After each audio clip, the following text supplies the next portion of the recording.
Hi there! As you can see, we have another Toyota for review.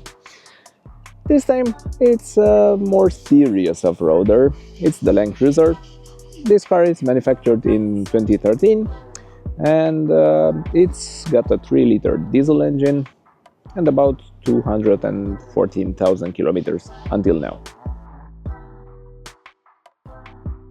So, as you can see, we are reviewing a Land Cruiser, and I've already mentioned that it's got a 3-liter diesel engine with only 190 horsepower and about 420 Newton meters. As we are doing the specs, I'm gonna share with you the top speed, which is limited to 175, and also the sprint from 0 to 100 happens in about 11.7 seconds or something like that. But of course, all of those figures are mostly irrelevant because this car is about work, is about off-roading. Yeah, it does weigh about 2.4 tons, and obviously the consumptions are gonna be pretty high, but again, none of that matters as well. Maybe the fact that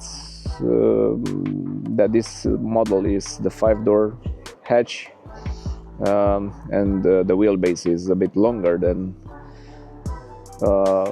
you would otherwise prefer while doing off-road. But as you can see, the ground clearance is more than 20 centimeters, and for the most part, yeah, it's a vehicle that could take you almost everywhere. It does have an automatic gearbox and 4-wheel drive, obviously. So yeah, for the most part, it's quite a heavy-duty vehicle, if I may call it this way. In terms of the luggage space, I won't do the same joke that I did with the 3 Series, the blue one, by opening this one to show you the trunk. Yeah, you could do that, but actually the real opening is from here, and it opens sideways, which is not really comfortable inside the city, but then again, this is not a car for the city, so who cares? As you can see, we have the 7-seater, and I'm gonna show you the space on the 3rd row seat in a while. But firstly, as you can see, we have the usual carry-on luggage, and once more, it looks actually petite in here. I reckon you can fit about 10 of those at least in the space if you're not using the 3rd row of seats. Other than that, we have a usual plug, not the 12 volt, the 220 volt plug, some hooks, some cup holders, and some levers for the third row of seats. We also get some cubbies inside here and on the door itself. If we open these, you can see we have some spare parts in here. I'm having a difficult time showing it with one hand, and if we open this one, you see the safety vest and the triangles. But once again, the thing that matters is the space back here. Now let's check out the 2nd row of seats and also the door card, because we do have some interesting materials back here. They're quite soft actually, with some decor element. Also they're soft on the armrest, but the material is a bit saggy because the owner had done the whole interior with this material because he just liked it that way. Then you will find control for the electric window, which actually is with automatic function. Again, something quite rare on Japanese cars. And lower down we have a space for I don't know, things, and the speaker as well. On the back of the seats we have some pockets, and on the central console a couple of vents and a 12-volt outlet in here. A light fixture on the ceiling and central armrest with an interesting cup holder that is adaptive as well. And as I said, I'll show you the space in the most back row of seats. This is it. And this is the space in the back. I'm not gonna bother trying those seats from the trunk area. I'm just gonna try this one.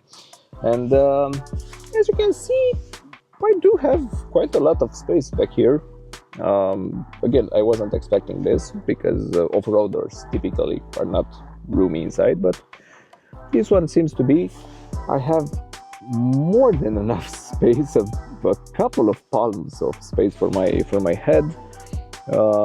Also about 3 to 4 fingers of space for my knees, and the chair in front of me is set mostly over the B pillar of the car.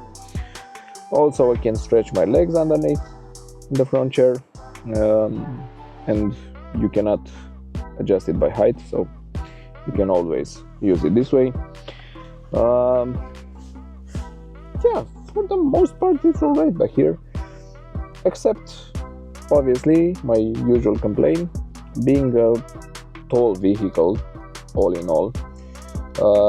As you can see, we don't have really a transmission tunnel, but it also means that the seats are quite high, and as you can see, my legs are not in an ideal position by any means, and also the bench is quite shallow, so yeah, even if I stretch my legs, I'm not really having a comfortable position back here. Yeah, for short or medium trips I'll be alright here. And now for the front passenger, the door card uses almost the same materials. They're quite soft, up and down, and the same decor. Your window switch, almost the same. Yeah, it's a bit bigger, the amount of space on the door card, and you get a speaker as well. Then the seat itself, it's quite basic. It doesn't have a height adjustment, but we are gonna check out the space now. I bumped my knee for a moment there, but I should have used this handle to come aboard. Well, this is the space in here. It's actually quite decent, considering that for the most part off-roaders were not meant to be people carriers, at least not in comfort. But as you can see, I have more than a palm of space. We don't get fancy materials on the dashboard, but you don't really need them because you do have a small pillow down here, and actually your foot could go there, but you don't really rest your knee anywhere. And also the glove box is huge, but it's not covered and it's not damped as well, so yeah, that's interesting. And again, finally, on the driver's side, you get mostly the same door card with an additional controls for the electric windows and the possibility of locking and unlocking the doors from the inside. The seat, on the other hand, gets height adjustment and also a lumbar support on two-way adjustment.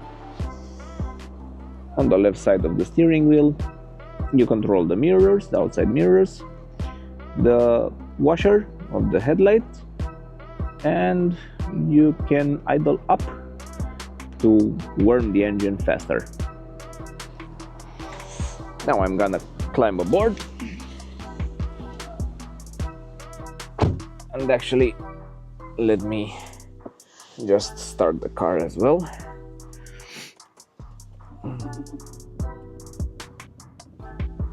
So this is the steering wheel. It's quite big, it's also quite chunky as well, but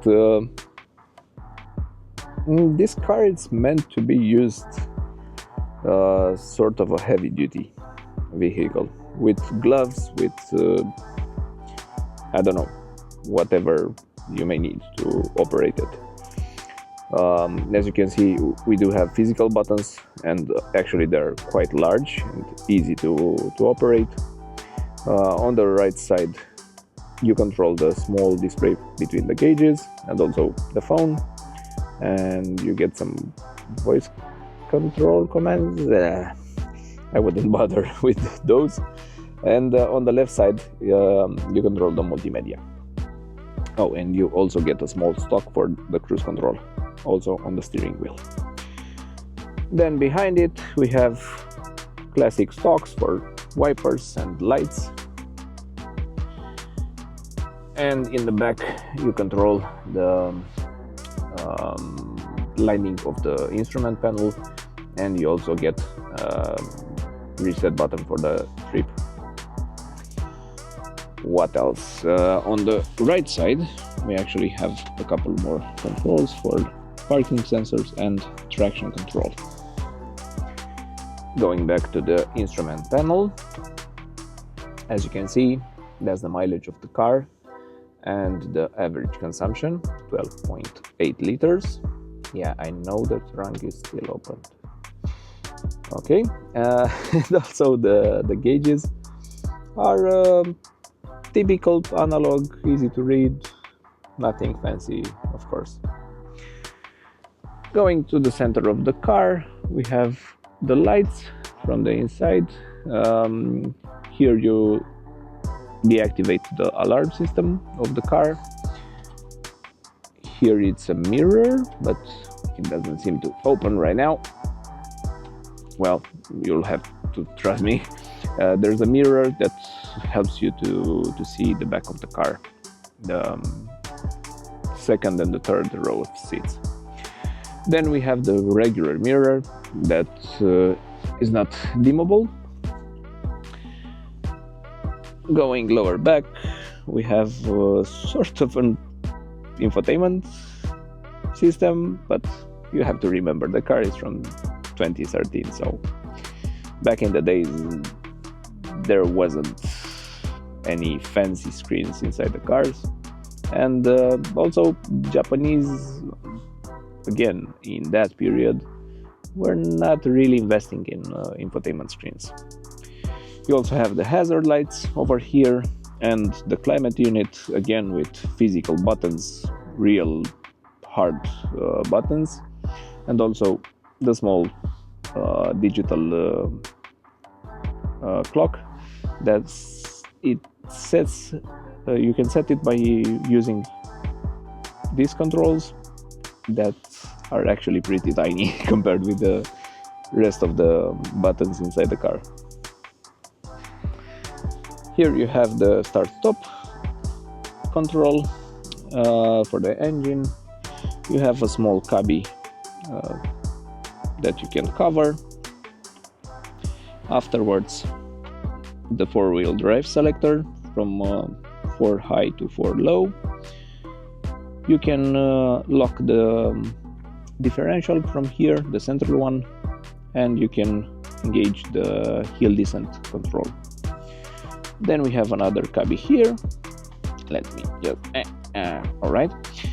Actually, here we have a couple of cup holders with, again, an interesting mechanism. You can fold those. Then we have the parking brake, which is manual, of course. the lever for the transmission, a 12-volt outlet, another cubby, and a huge armrest, which does open like this to show you just a small tray, or like this to reveal a huge cubby. Welcome to the driving part of the review. Now with the Land Cruiser, I'll start with the noises inside the cabin as we are on an open road. So we are now doing 90, and this is the noise.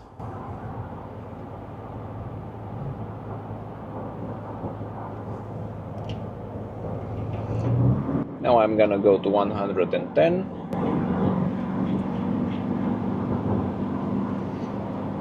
This is it.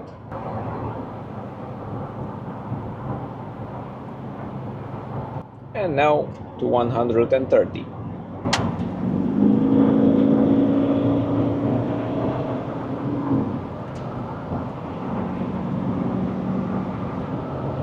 This is it.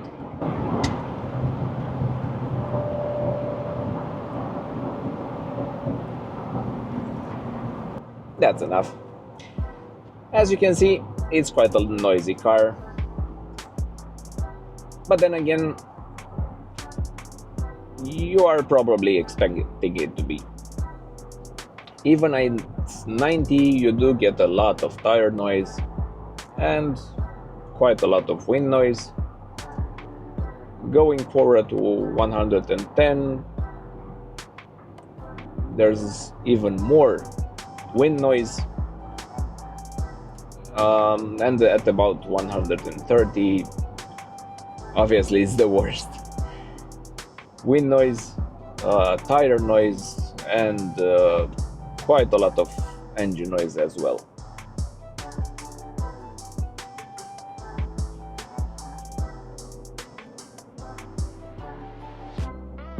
And as I already driven the car quite a lot, I have my impressions set up for you. I'll start with the suspension.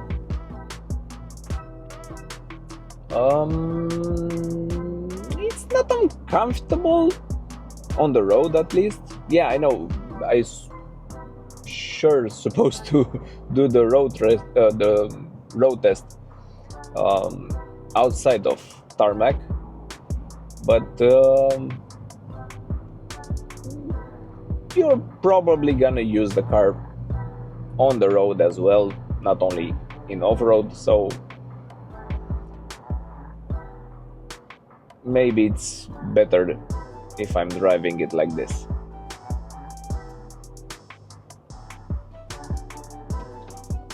I was talking about the suspension. It's not uncomfortable, but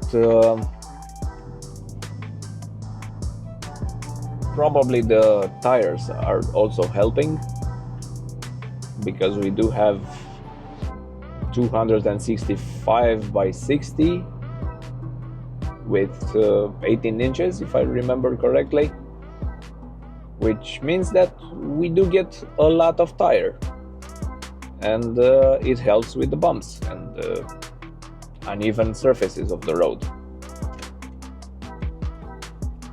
But for the most part, the suspension is not really meant for spirited driving. Not even close. It's actually meant for off-roading again, and it could make you feel a bit sick inside the cabin, because it wobbles quite a lot, the whole car. Not even up and down, only up and down. Also from left to right. And again, it's sort of normal. You do sit actually pretty high, and also the center of gravity of the vehicle, it's quite high up. So yeah, you wouldn't expect anything else from the suspension. And Not to mention that it's quite a traditional setup. It doesn't have anything fancy to keep you on the road, to prevent body roll or something like that.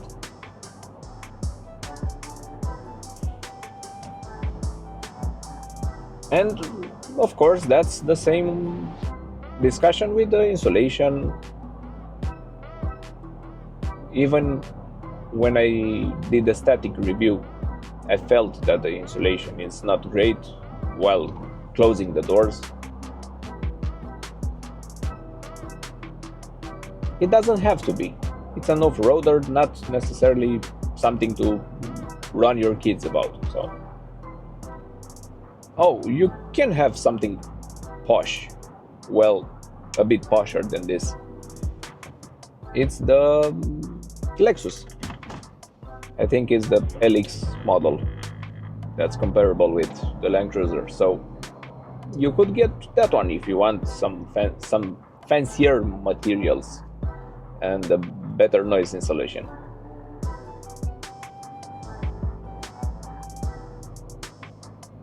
But I don't think the steering is gonna feel a lot different on that model, meaning that it's quite elastic. I don't know how to really describe it. It's vague.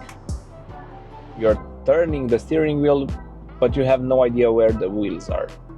It does have quite a lot of movement on the center, and it's not this vehicle. It only done about 214,000 kilometers, and for this class of vehicles, that's a low mileage.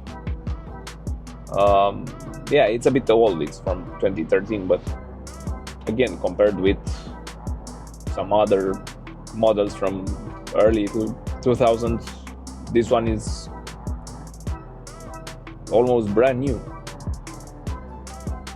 But they are meant for off-roading, for towing, not for city use by any means, but not even for driving outside the city like I am right now. And it's the same story again with the gearbox. It's an automatic with 5 speeds and the torque converter. It slips the torque converter quite a lot, and the gear changes are a bit sluggish. You feel them most of the time.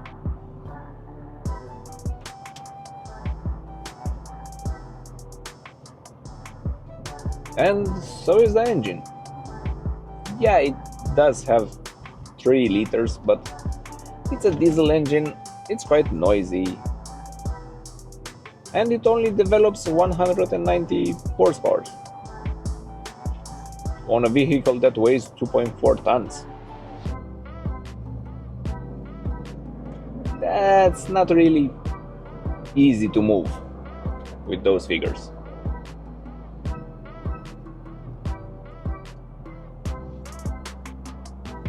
But the advantages of the car are, as I said, on some other terrains. And also the reliability. I'm butchering the word. But Toyota is known for that. And of course, this model being one of the best they produce is no different. The engine, it is quite large for Europe at least, but it develops a small amount of horsepower just to be more reliable, to be relaxed, to be used while towing.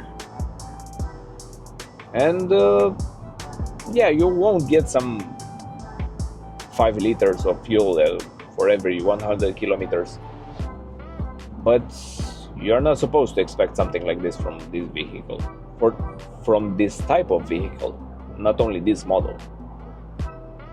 You saw the average 12.8, and is not used this exact model is not used for towing, but it is used on the countryside. So yeah, those are your running costs. Hopefully you can still see something ahead, because unfortunately we have the sun right in front of us,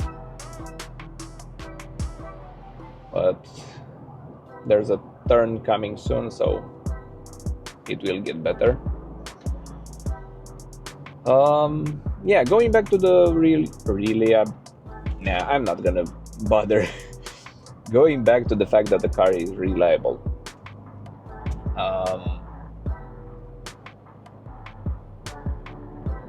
As I said, this model has done about 214,000 kilometers. That means just the engine, and also I think that the gearbox are just broken in. They could do, with proper maintenance, of course, 1,000,000 kilometers. And I'm gonna come back to the maintenance soon. Firstly, I must say that the owner didn't encounter any problem with the car, which is amazing. But it speaks for the fact that Toyotas in general are quite reliable. But I was talking about the maintenance. Of course, it's a diesel engine, so it could benefit from some service intervals between 10 to maybe 12,000 kilometers. Even though they are built to last and to be abused in terms of the conditions of operating, but even so, if you want to keep the car for many thousand kilometers, you should consider some preventive maintenance. And it's the same case with the gearbox. Even though it's a torque converter, maybe considering a maintenance plan at about for every 60 to 80,000 kilometers, 100,000 tops, especially if you're abusing it, as I said, towing, using it off-road, when probably the temperatures of the oils are gonna rise. And another thing to consider is the all-wheel drive. Again, it should benefit from some maintenance. Other than that, you'll be spending some money on tires, on brakes as well. Stopping 2.4 tons, sure as heck it's not easy.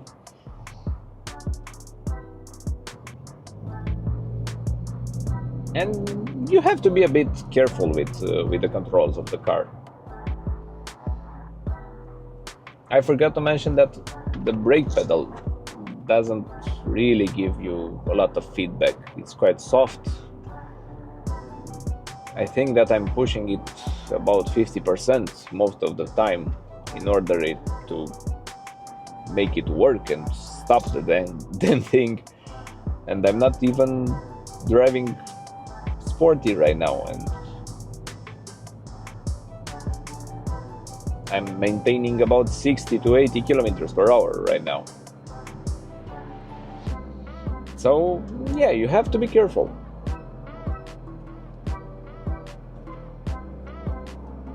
It tricks you a bit in thinking that it's a bit lighter than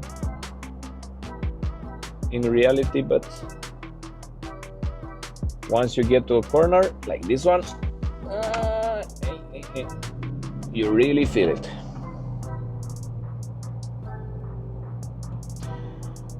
Well, that's gonna be it for my review at least.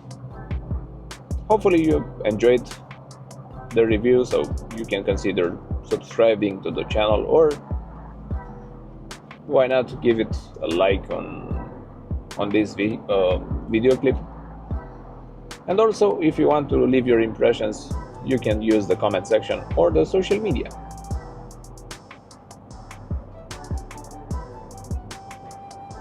Until next time, thank you for watching.